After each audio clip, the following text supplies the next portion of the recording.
કર્ણાટકના ચિત્રદુર્ગમાં બુધવારે મોડી રાત્રે સ્લીપર બસમાં ટક્કર થયા બાદ આગ લાગી ગઈ હતી.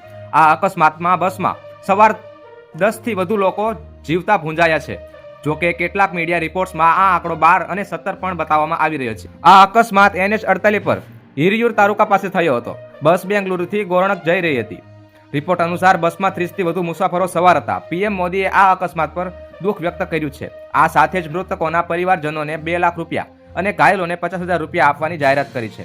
પોલીસનું કહેવું છે કે મોટાભાગના મુસાફરોએ ટિકિટ ઓનલાઈન બુક કરી હતી, જેના કારણે પોલીસને તેમના ફોન નંબર મળી ગયા છે. તેમના પરિવારો સાથે સંપર્ક કરવાના પ્રયાસો કરવામાં આવી રહ્યા છે. બળી ગયેલા મૃતદેહોની ઓળખ માટે DNA ટેસ્ટ કરાવવામાં આવશે.